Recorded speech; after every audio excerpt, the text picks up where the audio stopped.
বিমানবন্দর থানার সম্মানিত আমির জননেতা অধ্যক্ষ এনামূলক শিবন, আর আমার সামনে উপস্থিত আছেন দিন প্রিয় ইসলাম প্রিয় জামাত ইসলামের কর্মী ভাইরা। আসসালামু আলাইকুম ওয়া রাহমাতুল্লাহ।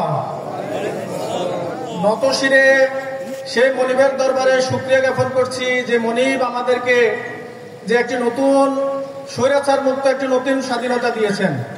এই নতুন স্বাধীনতা আমাদেরকে দিন বিজয়ের মধ্য দিয়ে ধরে রাখতে হবে। আল্লাহ বলতেছেন হুয়াল্লাযী আরসালা রাসূলাহু বিল হুদা ওয়া দীনিল হক লিইয়ুযহিরাহু আলাদ দীনি কুল্লিহি ওয়ালাউ কারিহাল মুশরিকুন।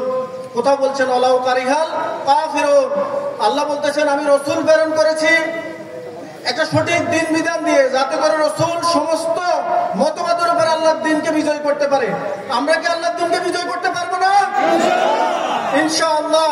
যে বা যারা বাংলাদেশে আল্লাহ রাসূলের আদর্শ ব্যতীত অন্য কারো আদর্শ বাস্তবায়ন করতে চান, তাদেরকে এই সমাবেশ থেকে বলতে চাই তাদের পরিণতি পতিত স্বৈরাচারের মতো হবে ইনশাআল্লাহ।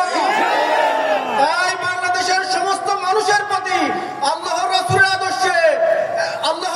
আদর্শে একটি রাষ্ট্র গঠন করার উদাত্ত আহ্বান জানিয়ে আমি আমার বক্তব্য এখানে শেষ করছি। উহারা প্রচার করুক হিংসা বিদ্বেষ আর নিন্দাবাদ। আমরা বলিব আল্লাহ, আমরা বলিব সাম্য শান্তি, এক আল্লাহ জিন্দাবাদ। পরিণতি তার শুধুই পরাজয়।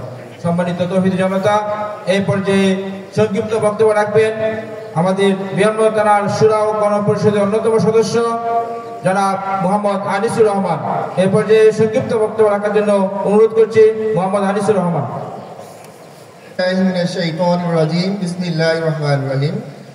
উপস্থিত সম্মানিত সঞ্চালক, উপস্থিত সম্মানিত সভাপতি, বিমানবন্দর থানার সংগ্রামী আমির এনামূলক শিবন ভাই, উপস্থিত আমাদের জোন পরিচালক এবং আমাদের বিভিন্ন পর্যায়ের থানার দায়িত্বশীল ভাইরা এবং আমার উপস্থিত আজকের প্রোগ্রামের ডেলিগেট ভাইরা, আসসালামু আলাইকুম ওয়া রাহমাতুল্লাহ।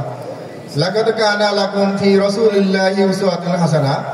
আমরা একমাত্র আল্লাহ রাসূলের জীবন ব্যবস্থাকে ধারণ করি। আমরা এই 49 নম্বর ওয়ার্ডে আমরা যে আজকে যে আমাদের বিমানবন্দর থানা কর্তৃক আয়োজিত যে প্রোগ্রামে আমাদের এই স্লোগান এটাই হোক যে আল্লাহ রাসূল যেভাবে তার জীবন বিধানকে বাস্তবায়ন করে গিয়েছেন, মক্কা থেকে মদিনায় যেভাবে তিনি বাস্তবায়ন করেছেন, ঠিক আমরা তার এই চরিত্রকে ধারণ করে আমরা যেন আমরা হাতে হাত রেখে কাঁধে কাঁধ মিলিয়ে আমরা যেন আমাদের এই সমাজকে পরিবর্তনের জন্য আমরা যেন একে একে কাজ করতে পারি, কারো দোষারোপ না করে, কারো সমালোচনা না করে আমরা যদি সবাই মিলে ভাই ভাই হয়ে আমরা যদি আমাদের কাজগুলো বাস্তবায়নের জন্য আমরা এগিয়ে আসতে পারি, তাহলে আমাদের নিশ্চিত আমাদের বিজয় আমাদের কাছে আসবে ইনশাআল্লাহ।